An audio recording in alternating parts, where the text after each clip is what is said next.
Hello students. तो कैसे हैं आप? आई होप सभी अच्छे होंगे। आज हम साइंस का जो ब्रांच है फिजिक्स, उसका फर्स्ट चैप्टर स्टार्ट करने वाले हैं। चैप्टर का नाम है इलेक्ट्रिसिटी और ये क्लास 10th का एक सबसे पहला चैप्टर है फिजिक्स का। एनसीईआरटी के हिसाब से पहले लाइट है, लेकिन हम स्टार्ट करेंगे इलेक्ट्रिसिटी से। तो बच्चों, मेरा नाम है मनीष मैंग और आप देख रहे हैं अपना ही चैनल स्काईफाई लर्नर। और जिन्होंने इसको सब्सक्राइब नहीं किया है, प्लीज सब्सक्राइब कर लें और साथ साथ शेयर भी कर दें इस वीडियोस को।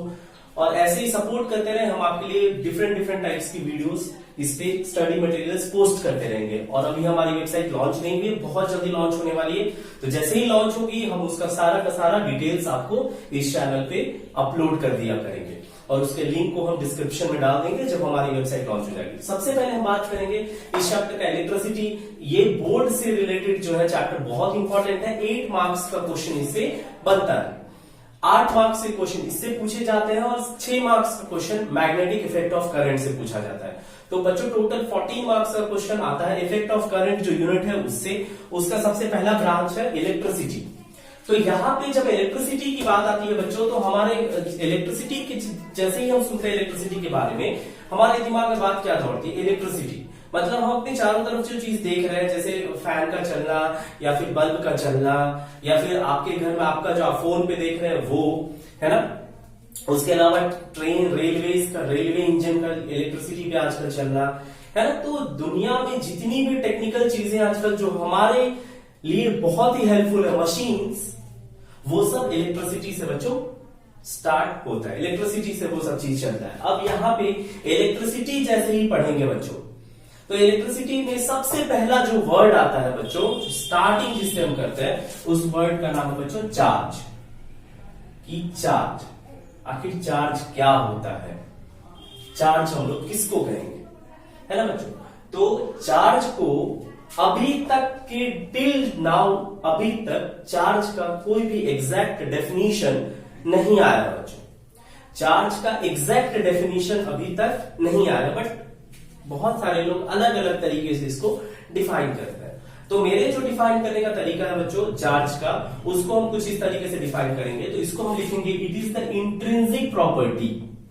अब यहां पे टर्म देखिएगा बच्चों, सही से थोड़ा सा पढ़ना है ना। It is the intrinsic property, intrinsic property of a substance, it is the intrinsic property of a substance due to which it experience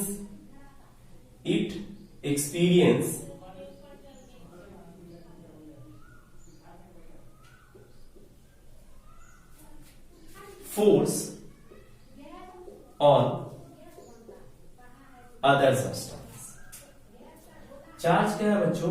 intrinsic property है बच्चों। इंट्रिंसिक, अब ये वर्ड जो है ना, इसको हम बहुत ही स्मॉल तरीके से बताएंगे, बहुत ही स्मॉल स्केल पे बताएंगे। It is the intrinsic property of a substance due to which it experience force on another substance, right? तो अब बच्चों, इंट्रिंसिक का क्या मतलब होता है? इंट्रिंसिक का मतलब होता है बच्चों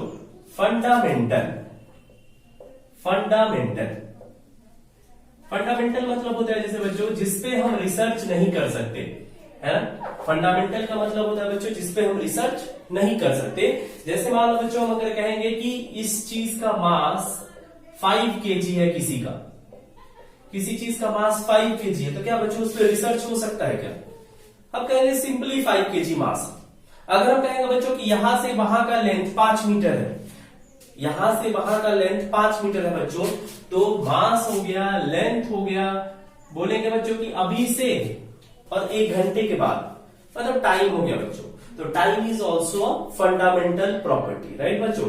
तो टाइम भी क्या होगा हमारा? फंडामेंटल होगा। मतलब क्या है कि जिसपे हम रिसर्च नहीं कर सकते, वो सब क्या कहलाता है? इंट्रिंसिक प्रॉपर्टी की बात कहलाती है। तो इंट्रिंसिक प्रॉपर्टी क्या है बच्चों? फंडामेंटल प्रॉपर्टी किसी भी सब्सटेंस का, जिसकी वजह से ये किसी और पे फोर्स लगाता है या एक्सपीरियंस कर पाता है। क्लियर बच्चों? ओके। अब ये चार्ज की बात हो गई।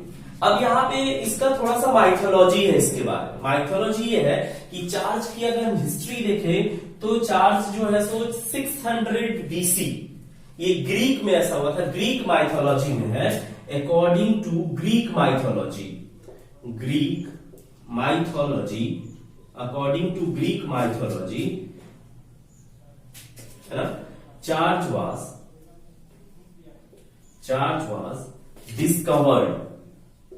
discovered, charge was discovered 600 BC, 600 BC। ठीक है बच्चों, ये ग्रीक माइथोलॉजी के अकॉर्डिंग चार्ज क्या है, डिस्कवर किया गया 600 बिफोर क्राइस्ट, है ना, 600 बिफोर क्राइस्ट से 600 साल पहले इसकी बात हुई थी ग्रीक माइथोलॉजी में, अकॉर्डिंग टू ग्रीक माइथोलॉजी। लेकिन बच्चों इसको जो पूरी तरीके से थ्योरेटिकली इसको लाया गया, तो ये लाया गया, it was introduced by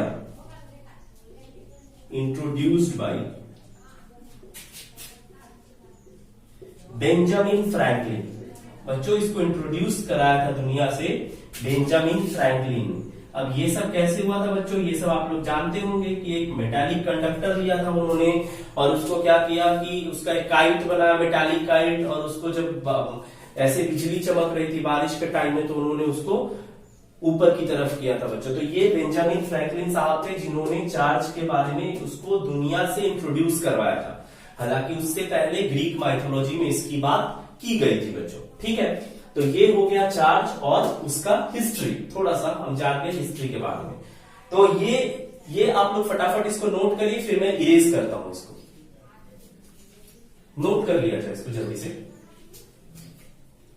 okay बच्चा, आई होप आप लोग का नोट हो गया होगा। तो अब आगे बढ़ते हैं हम।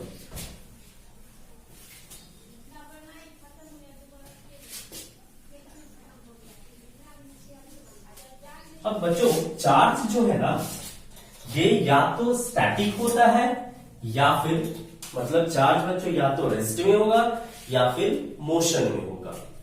चार्ज क्या होगा, या तो रेस्ट में होगा या नहीं तो मोशन में होगा। तो चार्ज का दो तरीके से हो सकता है, चार्ज दो तरीके से हो सकता है। एट रेस्ट भी हो सकता है बच्चों, रेस्ट पे भी हो सकता है, और इन मोशन भी होता है बच्चों। चार्ज रेस्ट में भी होगा और मोशन में भी होगा। तो चार्ज जब रेस्ट में होता है बच्चों, तो उसको हम कहते हैं study of charge at rest.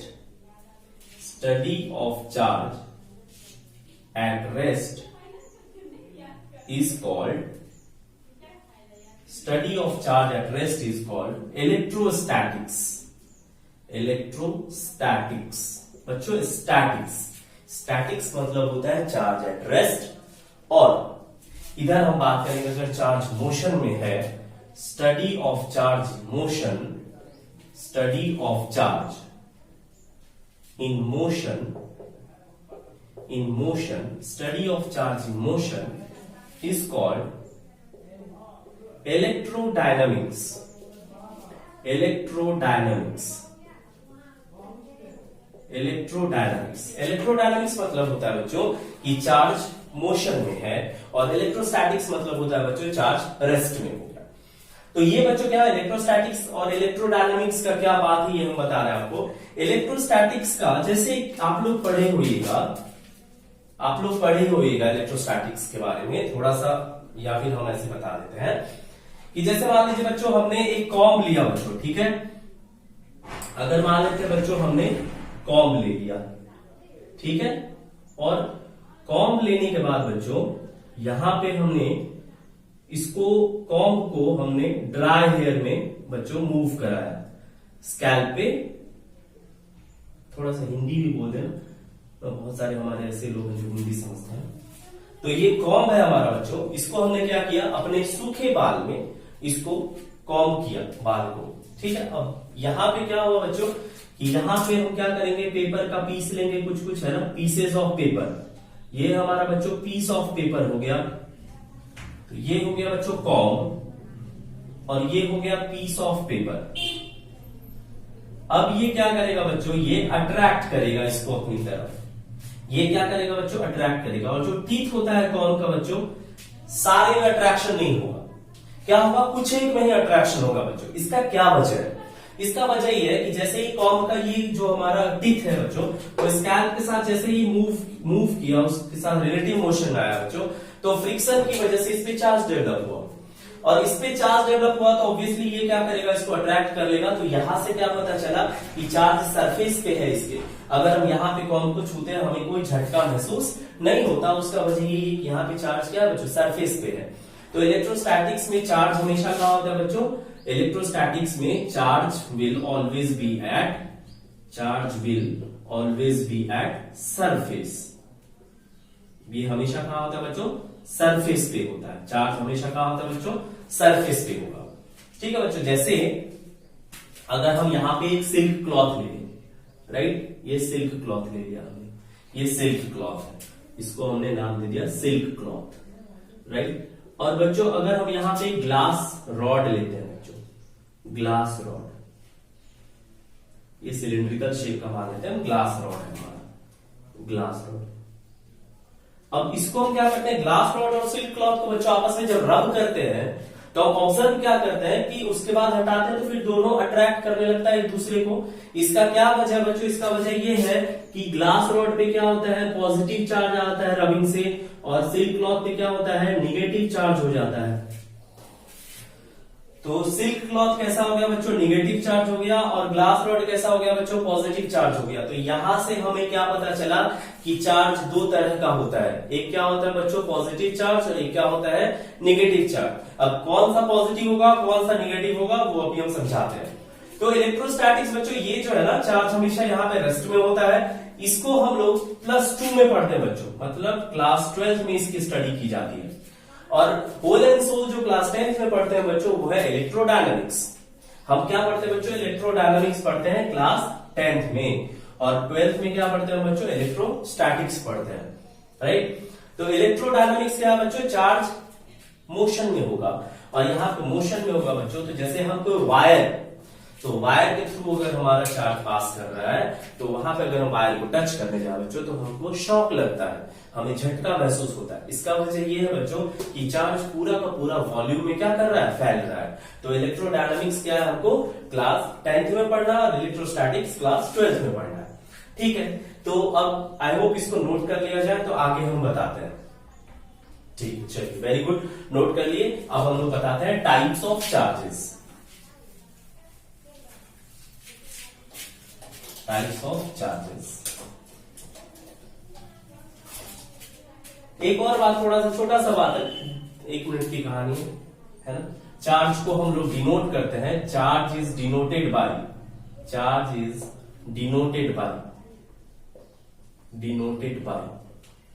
Capital Q। Charge को हम लोग कैपिटल Q से डिनोट करते हैं। और SI यूनिट जो होता है चार्ज का, SI unit of charge is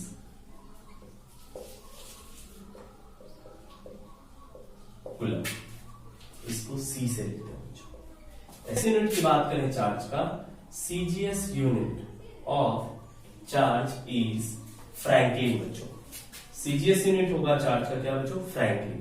CGS unit क्या होता है चार्ज का बच्चों, फ्रैंकलिन। लेकिन हमें क्या पढ़ना है, सिर्फ SI यूनिट के बारे में ही पढ़ना है, इसके बारे में उतने डिटेल में हमको नहीं जाना। CGS यूनिट क्या होता है, FPS क्या होता है, MKS क्या होता है, ये अलग चीज है।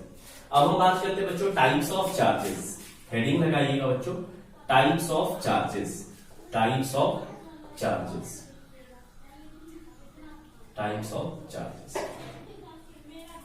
अब इसमें बच्चों चार्ज जो है हमारा 2 तरह का होता है। Charge exist in 2 forms.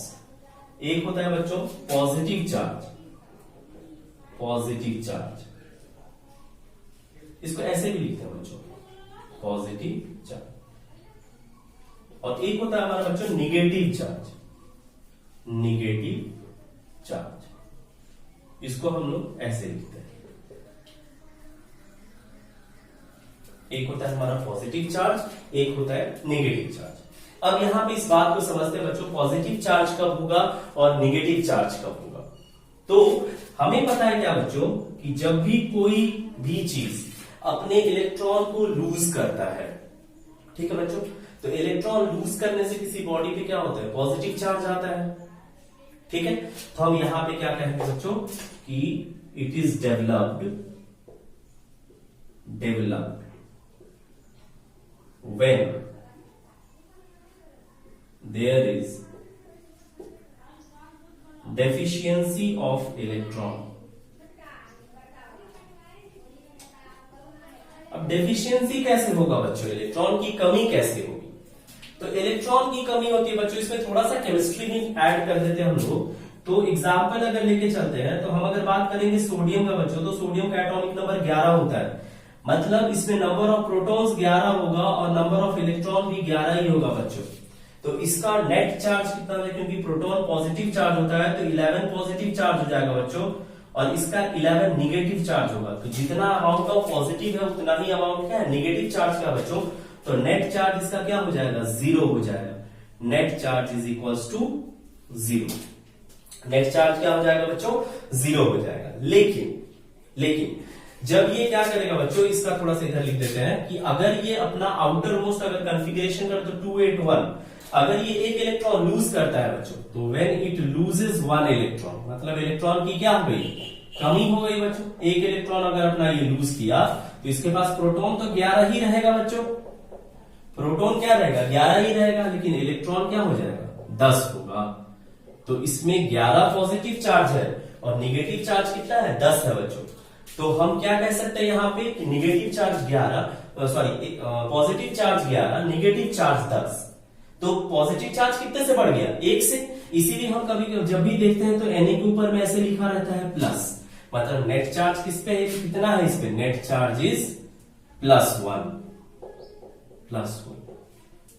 है ना, 1 प्लस लिखते हैं, प्लस सिर्फ लिख देते हैं, 1 प्लस लिख देते हैं। मतलब क्या हुआ यहाँ पे कि नेट चार्ज इसका क्या होगा, 1 से 1 पॉजिटिव से बढ़ गया, राइट। तो पॉजिटिव चार्ज कब होगा, जब इसमें क्या होगी, इलेक्ट्रॉन की डेफिशिएंसी होगी, मतलब कमी होगी। तो पॉजिटिव चार्ज का फॉर्म करेगा जब इलेक्ट्रॉन की कमी होगी बच्चों।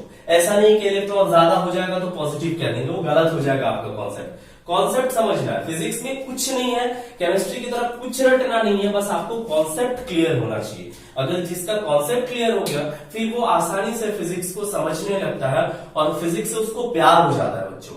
ठीक है, फिजिक्स एक ऐसा सब्जेक्ट है बच्चों जिससे लोग बहुत दूर भागते हैं, क्योंकि बहुत सारे लोगों के पल्ले ही ना पड़ती है फिजिक्स।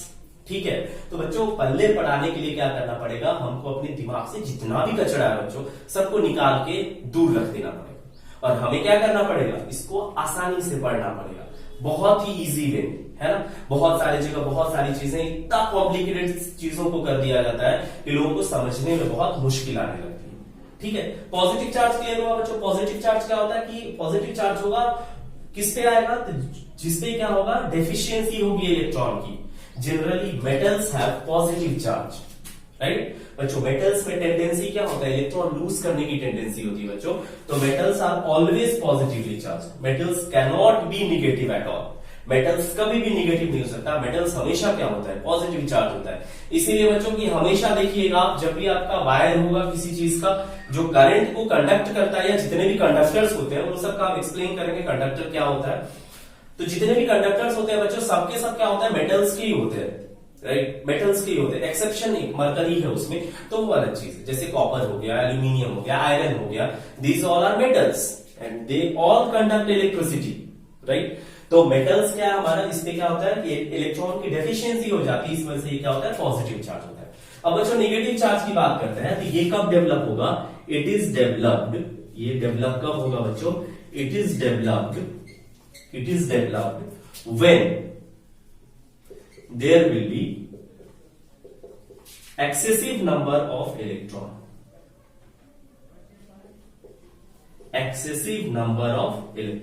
बच्चों अगर इलेक्ट्रॉन ज्यादा हो गया किसी पे, देन ये क्या हो जाएगा, निगेटिव चार्ज होगा। जैसे एक बेहतरीन सा एग्जांपल लेते हैं, क्लोरीन। अगर हम बच्चों क्लोरीन की बात करेंगे तो क्लोरीन का एटॉमिक नंबर होता है 17। तो कॉन्फ़िगरेशन करेंगे तो क्या लिखेंगे, 287। अब बच्चों क्या है, जब 287 है तो इसमें प्रोटॉन भी 17 होगा और इलेक्ट्रॉन भी 17 होगा। इलेक्ट्रॉन भी कितना होगा, 17 ही होगा। तो हम क्या कह सकते हैं, 17 पॉजिटिव चार्ज हो गया और क्या हो गया, 17 निगेटिव चार्ज हो गया बच्चों, मतलब नेट चार्ज कितना हो जाएगा इस पे, नेट चार्ज 0 हो गया, नेट चार्ज 0 हो गया। ठीक है बच्चों, अब ये नेट चार्ज क्या है, 0 है। अब अगर ये एक इलेक्ट्रॉन गेन करता है किसी से, ऑब्वियसली एक ही इलेक्ट्रॉन गेन करेगा, आउटर मोस्ट में ऑक्टेट होने के लिए क्या होगा, ये एक इलेक्ट्रॉन गेन करेगा, तो इसमें कितना होगा, 2 8 8 हो गया बच्चों। ठीक है, तो ये क्या करेगा, व्हेन इट गेन्स 1 इलेक्ट्रॉन, जब ये क्या करेगा बच्चों, एक इलेक्ट्रॉन गेन करेगा, देन इसमें प्रोटॉन तो 17 ही होगा बच्चों, लेकिन इलेक्ट्रॉन क्या हो जाएगा, 18, मतलब 17 पॉजिटिव चार्ज हो गया और 18 क्या हो गया, निगेटिव चार्ज हो गया, तो इलेक्ट्रॉन बढ़ गया बच्चों। इसीलिए हमने क्या लिखा, there will be excessive number of electron. हमने बोला कि निगेटिव चार्ज कब डेवलप होगा किसी पे, जब क्या होगा कि एक्सेसिव नंबर ऑफ इलेक्ट्रॉन होगा किसी चीज पे। तो हम क्या कह सकते हैं कि क्लोरीन में 17 इलेक्ट्रॉन था, तो उसका प्रोटॉन में एटॉमिक नंबर 17 है, तो इलेक्ट्रॉन भी 17 होगा, प्रोटॉन भी 17 होगा। लेकिन बच्चों जब ये एक इलेक्ट्रॉन गेन कर लेता है ना, तब ये क्या हो जाएगा, इसका नेट चार्ज कितना हो जाएगा, 1 माइनस। राइट बच्चों, एक निगेटिव बढ़ गया, इसीलिए इसका क्या हो गया, 1 माइनस लिखा हमने। इसीलिए इस पे लिखा था ऐसे करके, आप लोग देखते होगा, क्लोराइड आयन Cl माइनस लिखा था, क्योंकि इस पे क्या हो गया, एक निगेटिव चार्ज बढ़ गया। कैसे, इलेक्ट्रॉन इसमें जैसे ही एक इलेक्ट्रॉन बढ़ता है, इसका एक निगेटिव चार्ज बढ़ जाता है और तब ये बनता है क्लोराइड आयन।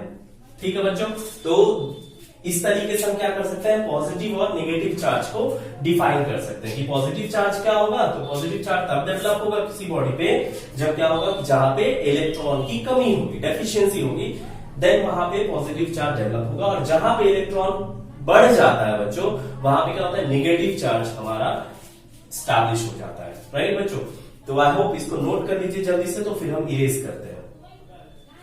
राइट, इसको इरेज किया जाए। अब यहां पे बच्चों ना चार्ज आया, तो चार्ज की कुछ प्रॉपर्टीज होंगे बच्चों। जैसे ही चार्ज आया बच्चों, तो चार्ज की कुछ प्रॉपर्टीज होंगी, है ना। तो अब जो हम लोग पढ़ने वाले हैं वो बड़ा इंटरेस्टिंग टॉपिक है, जिसका नाम है प्रॉपर्टीज ऑफ चार्जेस। अब हम लोग पढ़ेंगे क्या बच्चों, properties of charges.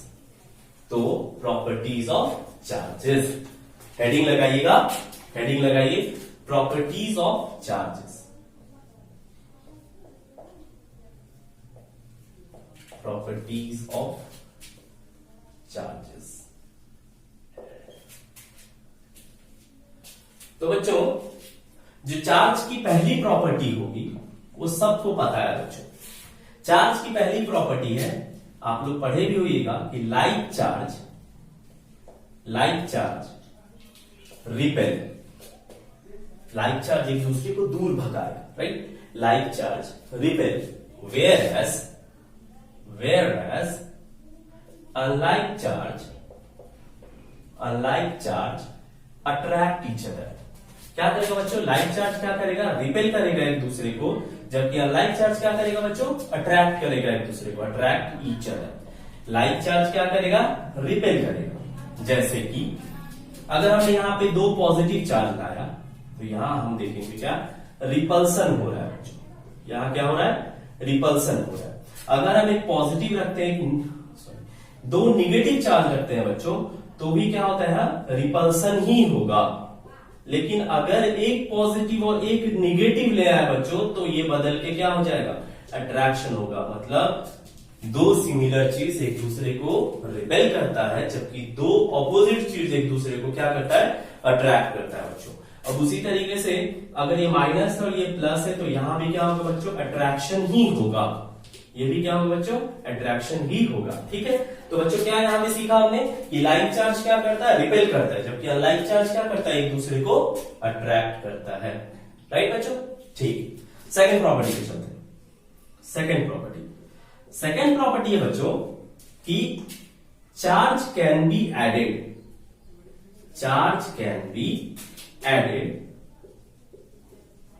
algebraically, charge can be added algebraically। इसको हम algebraically ऐड कर सकते हैं। अब कैसे करेंगे ये हम समझा रहे हैं। हमने क्या लिखा, charge can be added algebraically। Charge को हम क्या कर सकते हैं, मैथमेटिकली या algebraically एक ही बात होता है, उसको हम क्या कर सकते हैं, ऐड कर सकते हैं। कैसे, तो ये देखिए, जैसे मान लीजिए हमारा एक बॉडी है Q1, उस पे चार्ज है 2 कूलम। हमने बोला है कि चार्ज को क्यू से डिनोट करते हैं और चार्ज का ऐसा यूनिट क्या होता है, कूलम होता है। हमेशा ऐसा यूनिट में ही बात करेंगे, राइट। तो चार्ज का ऐसा यूनिट क्या होता है, कूलम होता है। तो Q1 is equal to 2 coulomb मान लेते हैं, Q2 बराबर मान लेते हैं 4 कूलम, Q3 बराबर 3 कूलम और Q4 बराबर -6 कूलम मान लेते हैं इसको, ठीक है। अब यहां पे हमको बोलेगा कि what is the total charge on the body. इसी बॉडी, 4 बॉडी है, 2 3 4।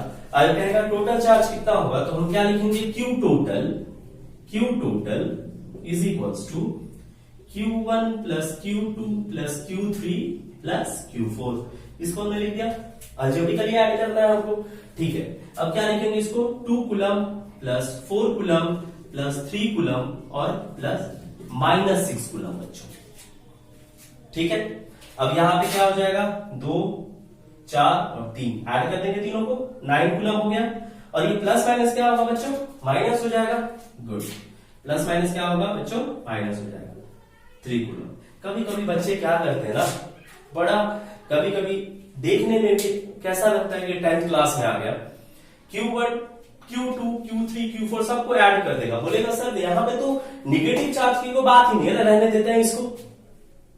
नहीं, तो ऐसा नहीं होता है।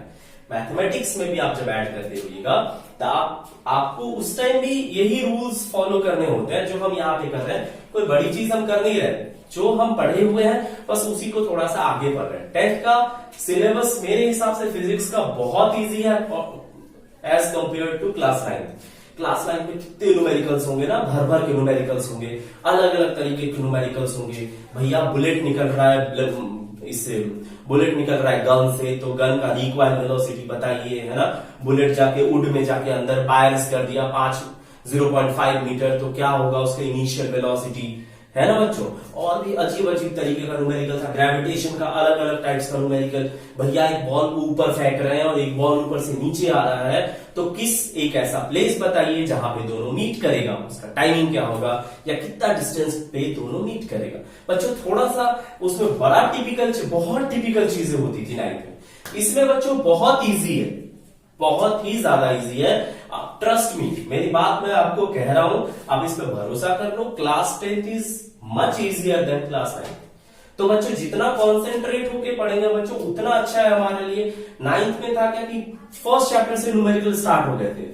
फर्स्ट चैप्टर से एकदम मोशन से न्यूमेरिकल चल रहा है, distance, displacement, velocity, speed, acceleration, है ना। ग्राफिकल न्यूमेरिकल्स बहुत सारे होते थे। फिर सेकंड चैप्टर जैसे है लॉज ऑफ मोशन, भैया सेकेंड लॉ से स्टार्ट हो गया है। थर्ड लॉ पे न्यूमेरिकल है, कंजर्वेशन ऑफ मोमेंटम है, मोमेंटम पे न्यूमेरिकल है।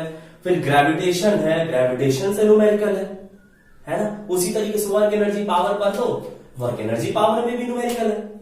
एक अकेला बेचारा साउंड बच जाता है जिसमें न्यूमेरिकल, एक ही 2 न्यूमेरिकल मिलेगा, कैसा, तो वो सोनार वाला, अल्ट्रासोनिक वेव्स।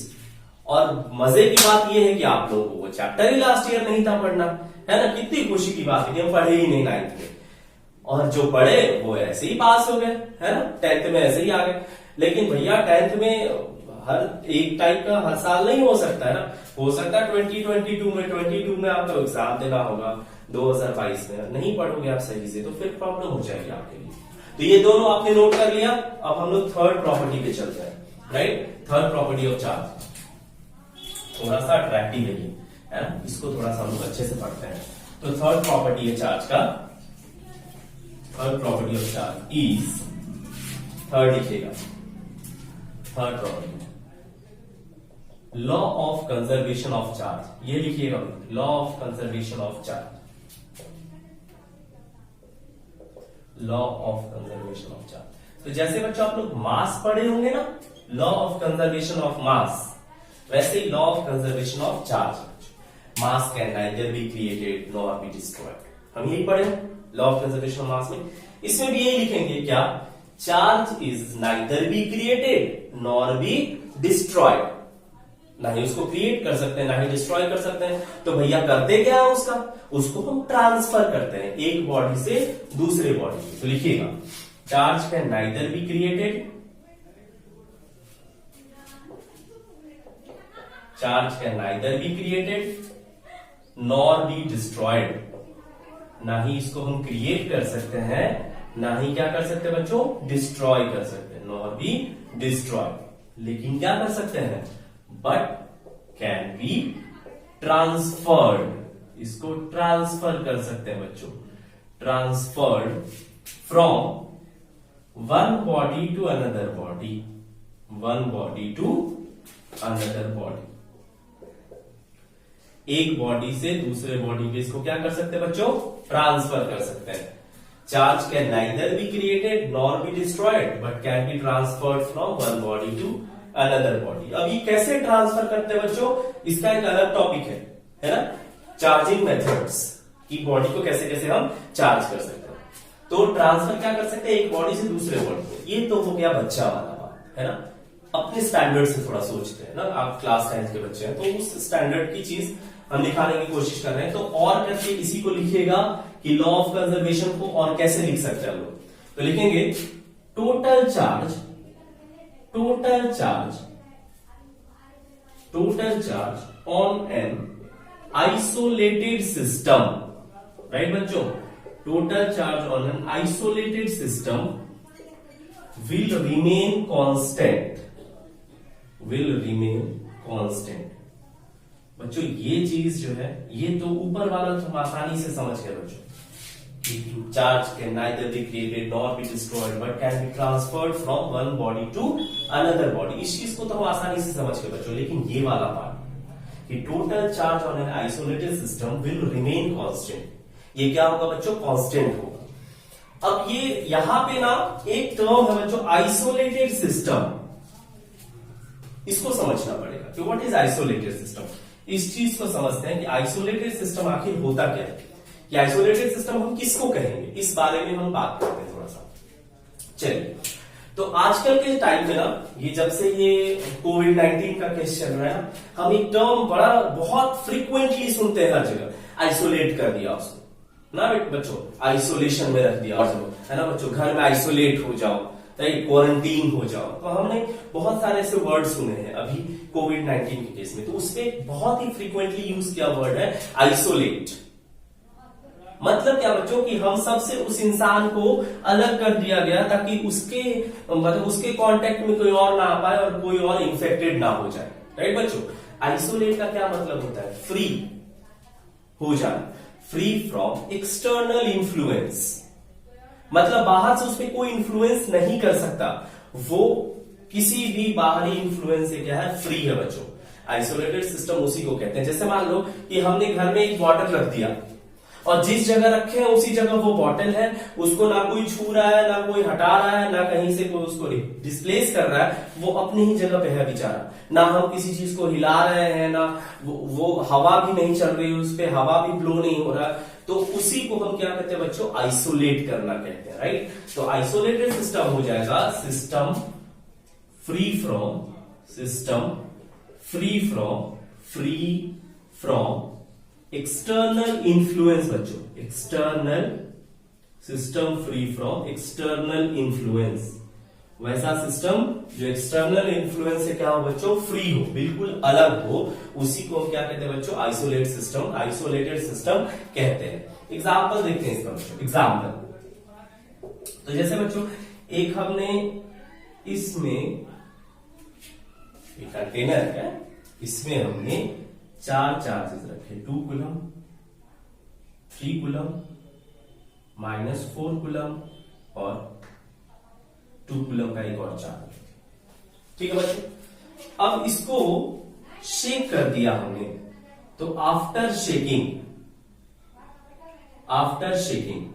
बच्चों इसको देखते हैं। तो यहां पे इस कंटेनर में एक है 3 कूलम का चार्ज, एक है 6 कूलम का चार्ज, एक है -2 कूलम, और बोलेगा भैया 4th चार्ज कितना होगा, ये बताना है हमको। क्या है, एक कंटेनर, उसमें 2 कूलम, 3 कूलम, -4 कूलम और 2 कूलम चार्ज ले लिया।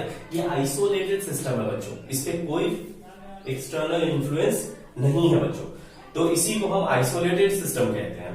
अब यहाँ पे 2 कूलम है, 3 कूलम है, -4 कूलम है, 2 कूलम है, इस तरीके के 4 चार्ज बॉडीज है, और इसमें बच्चों 1, 2, 3 और एक चौथा चार्ज कितना होगा बच्चों, इसको थोड़ा सा हमको देखना है। तो हम क्या करेंगे यहाँ पे कि 2 कूलम प्लस 3 कूलम -4 कूलम और +2 coulomb is equals to 3 coulomb plus 6 coulomb plus -2 coulomb और प्लस Q4 ऐसे बना सकते हैं बच्चों कि टोटल चार्ज क्या है बच्चों, कांस्टेंट है या कंजर्व है, मतलब चार्ज जो जितना इस सिस्टम पे होगा सिमिलरली उतना ही इसी सिस्टम पे भी होगा बच्चों। तो इसको जब देखेंगे तो हम लिखेंगे 5, ये 3 कूलम हो जाएगा बच्चों, 3 2 5 2 7 7 -4 3 कूलम इज इक्वल्स टू, इसको क्या लिखेंगे बच्चों 6 3 9 7 कूलम लिखेंगे बच्चों प्लस Q4 लिख देंगे। तो देयरफॉर Q4 क्या हो जाएगा बच्चों 3 coulomb -7 coulomb is equals to -4 coulomb आ गया बच्चों। तो Q4 का वैल्यू कितना हो जाएगा बच्चों -4 कूलम। कैसे होगा, इसको ऐड कर लेते हैं, यहां से 3 2 5 2 7 में से 4 गया 3 कूलम, इधर 6 3 9 9 में से 2 गया 7 कूलम, तो कितना होगा ये -4 कूलम होगा, तब ये इक्वल होगा। समझ में आई बात? ओके, तो ये थर्ड प्रॉपर्टी हो गया किसका, चार्ज का। अब आखिरी प्रॉपर्टी है तो इसको इरेज करते हैं, इसको नोट कर लीजिए जल्दी से। Okay, let me erase now. The fourth one is quantization of charge। चौथा जो प्रॉपर्टी है बच्चों बहुत इंपॉर्टेंट प्रॉपर्टी है कि क्वांटाइजेशन ऑफ चार्ज क्या होता है बच्चों, क्वांटाइजेशन, राइट बच्चों। तो इसको लिखिएगा, फोर्थ प्रॉपर्टी को लिखिएगा क्वांटाइजेशन ऑफ चार्ज। देखो बच्चों बहुत ही आसान शब्दों में मैं पढ़ा रहा हूं, राइट, और आपको बहुत कुछ सीखने को मिलेगा, है ना। तो क्वांटाइजेशन ऑफ चार्ज क्या होता है इसके बारे में हम समझते हैं। पहले हम इसको थोड़ा सा अपने डेली लाइफ से रिलेट करते हैं, राइट। पहले इसका हम लिखा ही देते हैं, एक्चुअली लिखिएगा charge can B quantized, charge can B quantized, charge can B quantized. इसका क्या मतलब होता है, तो it means that charge exists on a body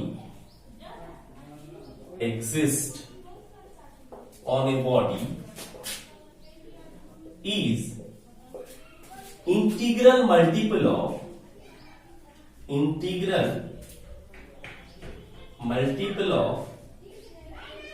fundamental unit of charge, integral multiple of fundamental unit of charge. बच्चों अब यहां पे बात आएगा कि फंडामेंटल यूनिट ऑफ चार्ज क्या होता है।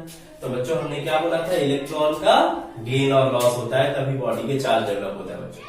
तो रिस्पॉन्सिबल फैक्टर चार्ज के लिए कौन होगा बच्चों, इलेक्ट्रॉन। तो यहाँ पे फंडामेंटल यूनिट ऑफ चार्ज क्या होगा बच्चों, ब्रैकेट में लिख लीजिएगा electrons. Electrons are the fundamental unit of charge, ठीक है। तो इसको हमने क्या लिखा, charge exist on a body is integral multiple of fundamental unit of charge.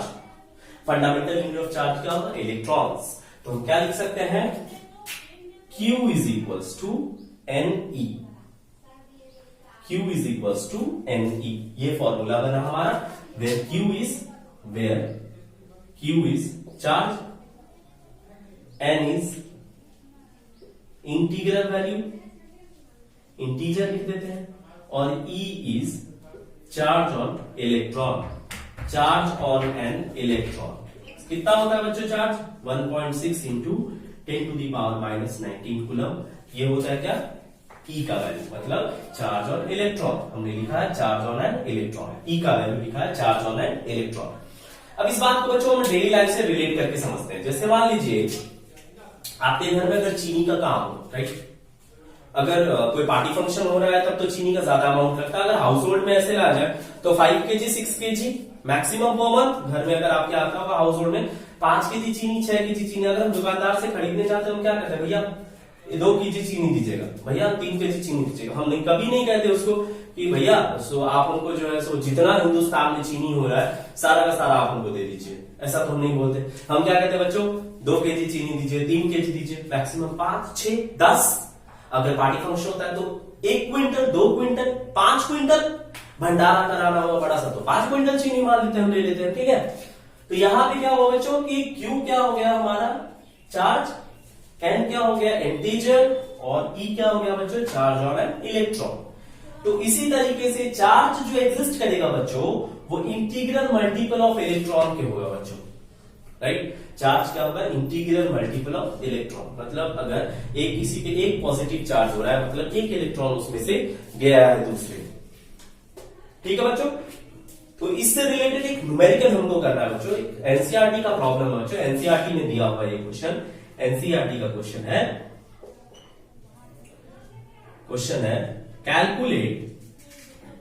Calculate number of electrons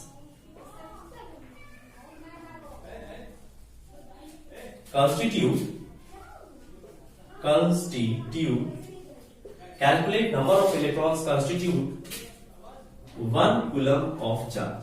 मतलब क्वेश्चन समझते हैं कि कितना इलेक्ट्रॉन मिलके 1 कूलम चार्ज बनाएगा।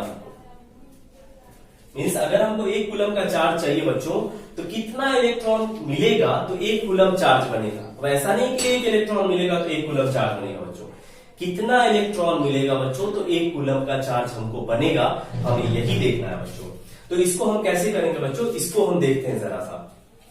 तो इसका जब सॉल्यूशन करने लगेंगे तो सॉल्यूशन कुछ इस तरीके से होगा इसका कि हमें क्यू पता है कितना है, 1 कूलम है, हमें निकालना है बच्चों। एक चीज बता दें कि जब भी आपको कोई चीज अगर कैलकुलेशन करना हो, कोई न्यूमेरिकल सॉल्व कर रहे हो तो आपका आधा न्यूमेरिकल तभी सॉल्व हो जाएगा जब आप गिवन लिख दीजिएगा कि आपके क्वेश्चन में मेंशन क्या है और आपको निकालना क्या है बच्चों।